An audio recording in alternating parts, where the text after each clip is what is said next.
programa de hoy, obispos piden oraciones y ayuda tras erupción de volcán en Filipinas. Conoceremos la reflexión que hizo hoy el Papa Francisco en su habitual audiencia de los miércoles. Evento en la ONU mostrará cómo la Iglesia Católica salvó a miles de judíos del Holocausto. Bienvenidos amigos a EWTN Noticias, soy Silvia Ordóñez. Gracias por acompañarnos como siempre, bienvenidos al programa, soy Eddie Rodríguez Morel. Empezamos el noticiero contándoles que los obispos de Filipinas expresaron sus oraciones y pidieron ayuda para las víctimas afectadas tras la erupción del volcán Taal. Veamos. Tras la erupción del volcán Taal, los obispos de Filipinas pidieron oraciones y ayuda para las víctimas que han sido afectadas por este desastre y que ha originado la evacuación de miles de personas de la zona. Los prelados solicitaron también ayuda con donaciones en dinero o en especies para la tarea de solidaridad de la arquidiócesis que ha abierto las puertas de sus parroquias para recibir a los desplazados. Por otro lado, según informa Vatican News, diversas instituciones religiosas igualmente están acogiendo damnificados en la ciudad de Tagaytay, quienes necesitan alimentos, medicinas, útiles de aseo y combustible. Según se dio a conocer, el Taal es uno de los volcanes más activos de Filipinas y está ubicado a unos 70 kilómetros al sur de la capital, Manila. En los últimos días ha arrojado cenizas hasta unos 15 kilómetros de distancia, generando la evacuación de pueblos enteros frente a una posible erupción mayor, así como la cancelación de vuelos, la alerta general y la alarma ante un posible tsunami volcánico en el lago Taal. En tanto, el pasado lunes 13 de enero se pudo apreciar lava saliendo del cráter del volcán, mientras que el cielo estaba oscuro por las cenizas y el humo. Debido a esta situación, las escuelas y negocios cerraron en Filipinas. Lamentable realmente lo sucedido en Filipinas, aunque al parecer una evacuación inicial pudo ayudar a prevenir un poco que existan más víctimas afectadas. De todas formas, acompañamos a nuestros hermanos filipinos con nuestras oraciones y confiamos que saldrán adelante de esta difícil situación. En otras noticias, se presentó el documento firmado en la comunidad de San Egidio, en el que el gobierno y la alianza de los movimientos de oposición de Sudán del Sur han expresado su compromiso por el cese de las hostilidades a partir de hoy, 15 de enero. Hace poco se presentó el documento firmado en la comunidad de Sant Egidio, en el que el gobierno de Sudán del Sur y la alianza de los movimientos de oposición del sur de Meridional, que reúne a todos los movimientos contrarios al partido de gobierno y que no se han adherido al acuerdo de paz de Addis Abeba, expresaron su compromiso por el cese de las hostilidades y a seguir la vía del diálogo a partir de este 15 de enero. Según informaron los representantes de la comunidad de San Egidio, el estímulo para llegar a este acuerdo fue el fuerte gesto que tuvo el Papa Francisco el pasado 11 de abril, cuando se arrodilló ante los líderes sudaneses durante un encuentro al final de un retiro espiritual en el Vaticano. En aquella ocasión, el pontífice también les besó los pies y les rogó que pusieran fin a los combates. Además, explicaron que la declaración de Roma para el proceso de paz en Sudán del Sur es de gran importancia porque es el resultado de un intenso trabajo que ha durado más de 2 años y del compromiso que la comunidad de Sant Egidio ha querido ejercer para facilitar el diálogo político en esta nación. Por otro lado, los firmantes del documento aceptaron el acceso continuo e ininterrumpido de la ayuda humanitaria a las organizaciones locales e internacionales, con la finalidad de aliviar el sufrimiento de las personas que se han visto gravemente afectadas, no solo por la guerra, sino también por las terribles inundaciones. Ahora cambiamos de información para contarles que un día antes de su publicación, Monseñor George Ganswein expresó por pedido de Benedicto XVI que se retire la coautoría del Papa Emérito en el libro Desde lo más profundo de nuestros corazones, escrito por el cardenal Sarah. Sin embargo, la editorial Ignatius Press expresó que mantendrá la coautoría. Conozcamos los detalles. un día antes de que se publicara el libro Desde lo más profundo de nuestros corazones, escrito por el cardenal Robert Sarah y con la contribución de Benedicto XVI, Monseñor George Ganswein, secretario particular del Papa Emérito, informó que el nombre del Papa alemán no aparecería como coautor del libro y agregó que también sería retirada la firma de Benedicto XVI de la introducción y las conclusiones. Esto lo dio a conocer en declaraciones a CNA Deutsch, agencia en alemán del grupo ASI, donde el también prefecto de la Casa Pontificia informó que el nombre del Papa Emérito como coautor sería reemplazado por la frase con contribución de Benedicto XVI, esto por pedido del propio Papa alemán. Sin embargo, la editorial Ignatius Press, encargada de la versión en inglés del libro Desde lo más profundo de nuestros corazones, emitió una declaración a raíz de los últimos acontecimientos, en la cual indicó que la editorial publicó el texto tal y como lo recibió de la editorial francesa Fayard, y añadió que el escrito que les fue entregado indica que los dos autores son Benedicto XVI y el cardenal Sarah.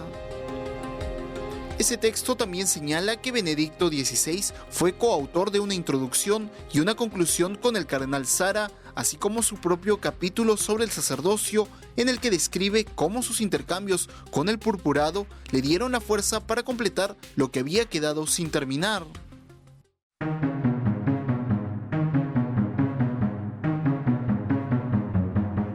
Asimismo, en su declaración, Ignatius Press señaló que considera el libro Desde lo más profundo de nuestros corazones una coautoría, debido a que, de acuerdo al Manual de Estilo de Chicago, se trata de un trabajo preparado por dos o más autores con la intención de que su contribución se fusione en partes inseparables.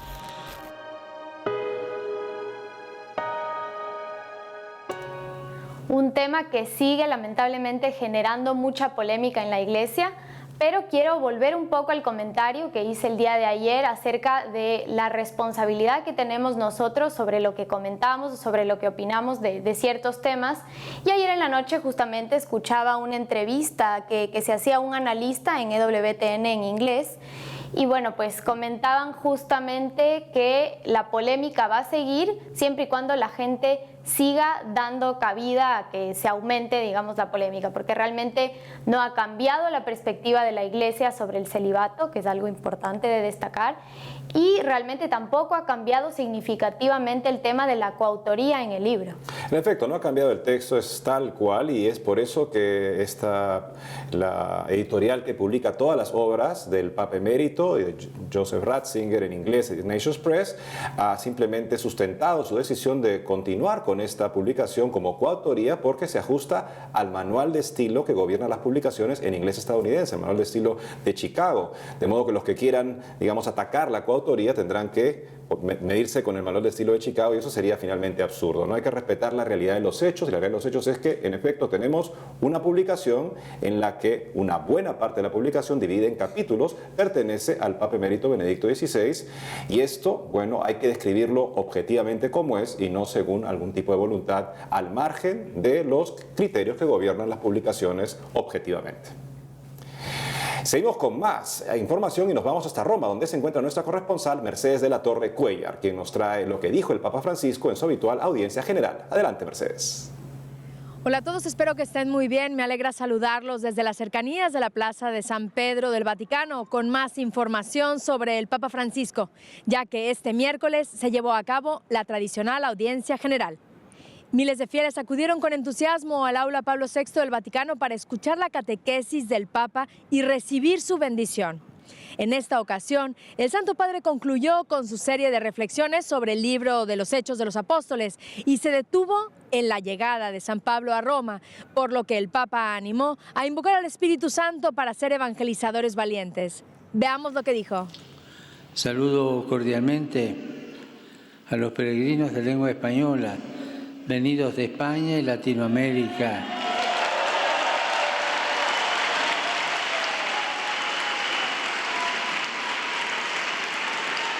Los paraguayos, uruguayos, nicaragüenses, argentinos, españoles. Pidamos al Espíritu Santo que estimule en todos nosotros la llamada a ser evangelizadores valientes, decididos, para que como San Pablo podamos vivir la alegría del Evangelio y convirtamos nuestros hogares en cenáculos de fraternidad abiertos a todos los hermanos. Y con esta invitación del Papa Francisco para vivir como San Pablo la alegría del Evangelio, me despido por hoy. Informó para ustedes en EWTN Noticias desde el Vaticano, Mercedes de la Torre Cuellar. Hasta la próxima. Gracias, Mercedes, por la información. En otras noticias, la misión permanente de observación de la Santa Sede ante las Naciones Unidas mostrará en un evento cómo la Iglesia Católica salvó a miles de judíos del Holocausto. La misión permanente de observación de la Santa Sede ante las Naciones Unidas, junto con la Fundación Pave the Way, presentarán el evento titulado Recordando el Holocausto, los esfuerzos documentados de la Iglesia Católica para salvar vidas, en el cual se busca recordar a las víctimas del Holocausto y discutir los esfuerzos realizados por la Iglesia durante la Segunda Guerra Mundial. Según informaron, la Fundación busca reunir a expertos sobre el Holocausto, la Segunda Guerra Mundial y el Papa Pío XII para examinar documentos de archivo y entender las acciones tomadas por el Pontífice y la Iglesia durante ese periodo. Y es que de acuerdo al fundador de Pave the Way, durante mucho tiempo existió una tremenda cantidad de información falsa sobre cómo los católicos, especialmente el Papa Pío XII, enfrentaron las amenazas de la Segunda Guerra Mundial. Cabe señalar que el evento se realizará en la sede de la Organización de las Naciones Unidas este 27 de enero, Día Internacional en el que se conmemora la memoria de las víctimas del Holocausto y el 75 aniversario de la liberación del campo de concentración de Auschwitz. A pesar de lo que se ha dicho muchas veces sobre la falta de ayuda de la Iglesia en un tono bastante negativo, este evento ayudará a destacar, sobre todo con documentos, con argumentos, con testimonios, justamente la ayuda brindada por la Iglesia en este difícil y triste contexto. Qué importante ir a las fuentes, por ejemplo, entre ellos los testimonios que han sido aprobados por la Comisión de los Justos entre las Naciones. En Israel es una organización que reconoce públicamente a las personas que hicieron la diferencia para salvar vidas judías durante la Segunda Guerra Mundial y que arriesgaron la vida, arriesgaron todo para hacerlo. Alguien que documenta de una manera definitiva también ese tema para un público más amplio es Martin Gilbert. Martin Gilbert es el más importante historiador de la Segunda Guerra Mundial, judío, catedrático de Oxford, que considera que la prudencia en la expresión que observó el Papa Pío XII era vital. No solamente para los judíos, sino también para los católicos, que estaban expuestos a una política de represalias drásticas por parte del gobierno alemán en estos años. Por lo tanto, lo que tenía que hacer y lo que hizo muy bien fue impulsar una práctica de ocultar y sacar de la zona de la influencia del eje a muchos judíos, y eso sucedió en todo el ámbito, en todo el mundo, digamos, toda la zona ocupada por los alemanes, lo que indica que la decisión vino de las más altas esferas, es lo que dice Martin Gilbert. Además, hay otro testimonio interesantísimo. Isaías Levi, un senador vitalicio judío italiano, a su muerte le legó al Vaticano una hermosa residencia en Roma, que hoy es la sede de la Cancillería del Vaticano, en agradecimiento por todo lo que hizo la Iglesia para salvar judíos durante la Segunda Guerra Mundial. Amigos, tenemos que hacer una pausa, pero al volver, censuran murales pro vida en Hospital de Argentina. Estados Unidos se prepara para Marcha por la Vida 2020. Ya regresamos con más información en EWTN Noticias.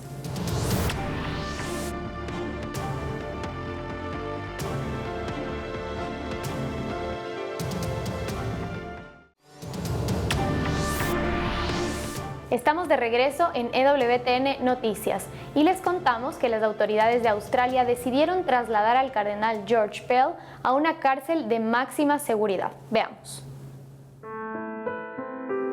Luego de haber estado encarcelado por más de un año en una prisión de Melbourne, el cardenal George Pell fue trasladado por las autoridades de Australia a una prisión de máxima seguridad.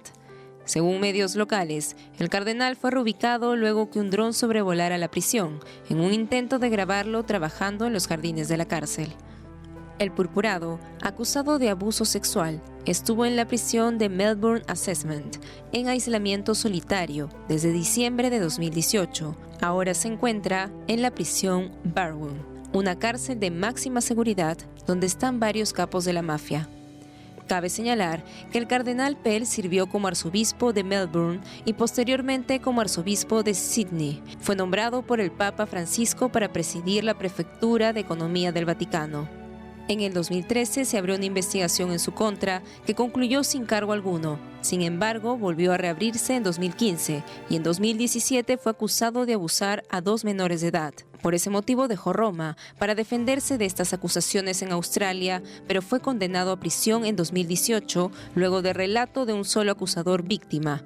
Este 2020, la Corte Suprema Australiana resolverá la apelación presentada por el cardenal Pell, quien mantiene su inocencia. Y en otras informaciones les contamos que fueron tapados unos 3 murales pro vida pintados en el Hospital Parmenio Piñero de Buenos Aires, en Argentina, un hecho que fue considerado como una muestra de intolerancia en la comunidad.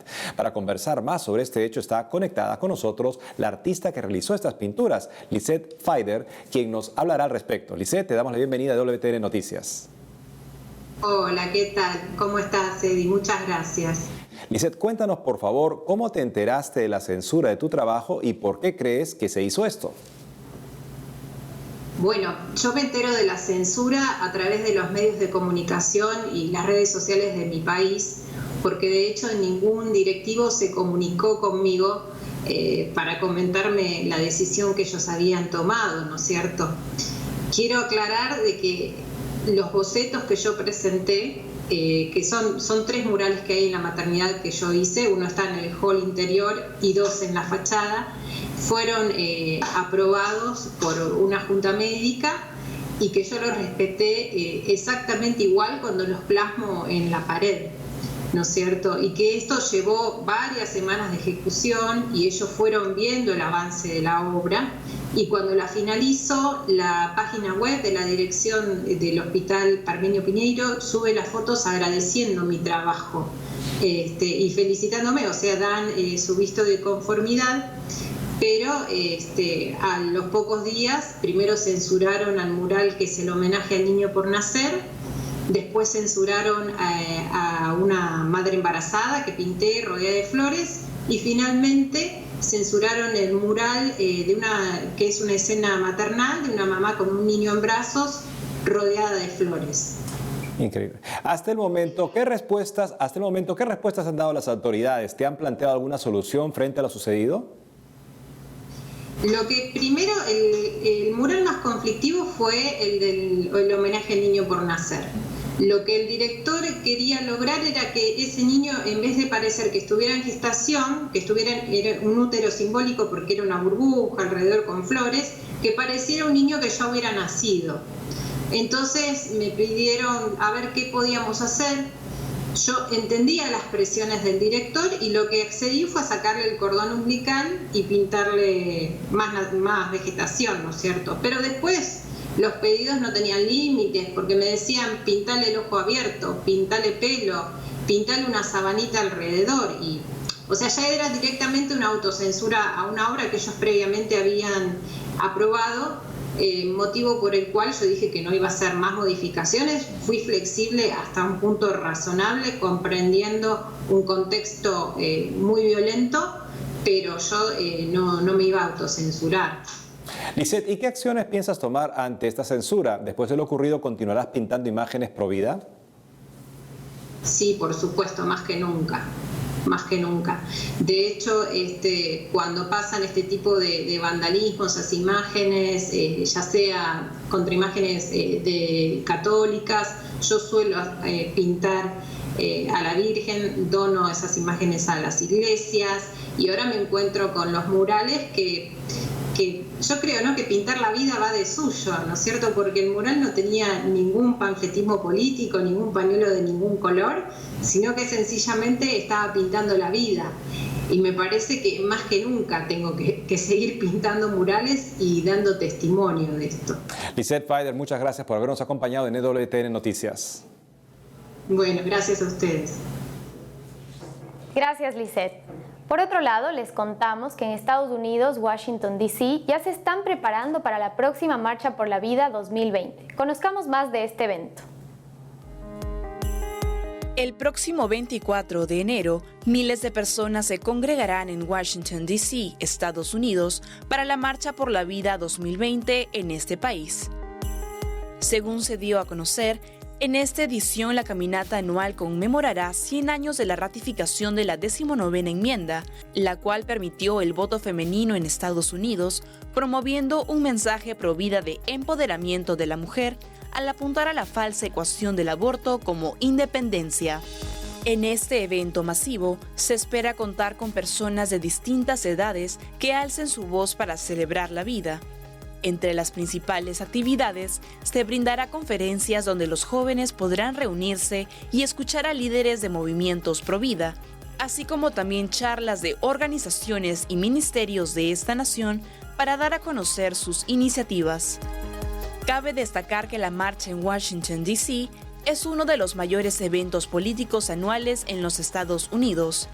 Además, numerosas ciudades en el país celebrarán misas, marchas y otros eventos ese día, así como desde el 22 de enero, día en el que se conmemora el aniversario de la decisión de la Corte Suprema sobre el caso Roe vs. Wade. Muchos jóvenes participan en esta marcha que se celebra cada año como una fiesta de gran alegría, de celebración y sobre todo también de hacernos conscientes de que tenemos que defender la vida desde la concepción y la dignidad de los que no tienen voz. Y esta presencia de jóvenes tan abrumadora en la Marcha por la Vida no es cuestión de una estrategia de la organización que organiza la marcha. Se debe a que en los Estados Unidos, según sondeos de los últimos años, la mayoría de los jóvenes están en contra del aborto en principio. Así que las personas que se presentan como que están a la vanguardia de la sociedad por querer no solamente legalizar el aborto, sino extenderlo hasta el último día del embarazo, como lamentablemente vemos en algunas legislaturas gobernadas desde hace tiempo por políticos proabortistas, vemos que justamente la juventud está apostando por la vida, reconociendo que ellos también son ese sonograma, son esa imagen de ese niño por nacer. Todos hemos pasado por ahí y no es justo que porque yo ya nací pueda decir que puedes acabar con la vida de los que aún no han nacido. Ahora nos vamos con buenas noticias que nos llegan desde Tierra Santa, donde los ministerios de turismo israelí y palestino han registrado un nuevo récord durante el 2019 en el número de turistas presentes en los lugares donde vivió Jesús. Se calcula que han sido más de 4,5 millones, un 10,6% más que respecto al año anterior. Comenzamos 2020 con buenas noticias desde Tierra Santa. Los ministerios de turismo israelí y palestino confirman el récord de turismo en 2019.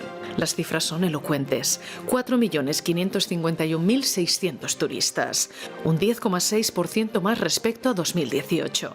Para el ministro de Turismo de Israel, Yarif Levy, 2019 concluyó con un nuevo récord para el turismo.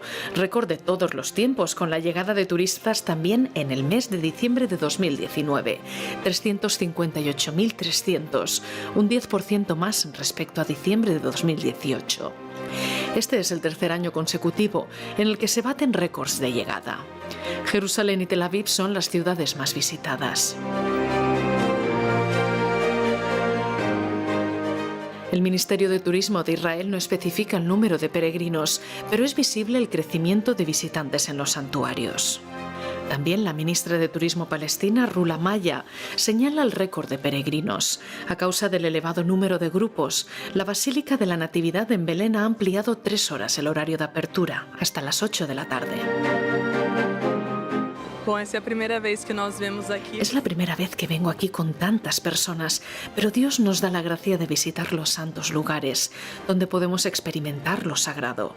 Con tantas personas nos estamos organizando para llegar pronto, para que la esencia de la espiritualidad del Santo Sepulcro pueda ser absorbida por nuestros peregrinos. Realmente la esencia del local pudiese ser absorbida por cada uno de nuestros peregrinos.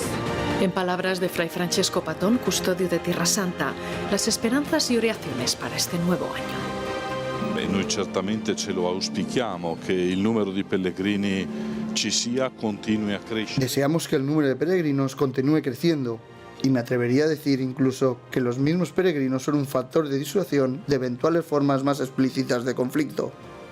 Espero y rezo para que los peregrinos continúen viniendo con fe a Tierra Santa.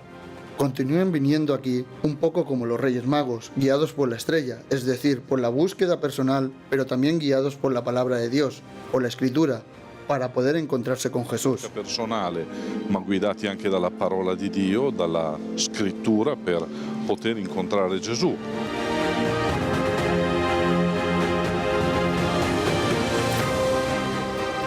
Noi preghiamo e speriamo sempre che la diplomazia, cioè la capacità di... Rezamos y esperamos que la diplomacia, es decir, la capacidad de dialogar, prevalezca sobre el uso de la violencia, incluso cuando ya ha habido uso de la violencia, y en consecuencia haya que reconducir o tejer nuevas relaciones. Así como dibujar la manera de salir de una situación que parece tener como única dinámica el ojo por ojo. Sembrano avere come unica dinamica il colpo su colpo.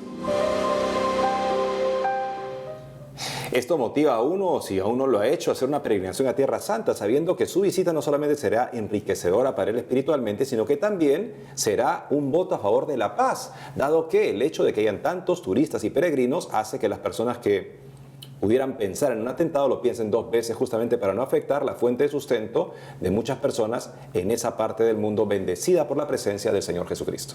Así es, realmente yo no he tenido el privilegio de visitar la zona, pero creo también que siempre esto es un aporte, como dices, más allá de simplemente ir y estar en la peregrinación y aprovechar de estos lugares tan lindos que tienen tanta historia, sino que además estaríamos aportando justamente a que se mantenga de alguna manera un poco más contenido este lamentable conflicto de la zona. Así es que, amigos, animémonos todos y con eso hemos llegado al final del programa de hoy. Gracias por haber estado con nosotros. Gracias por acompañarnos una vez más y no se olviden de seguirnos en nuestras redes sociales.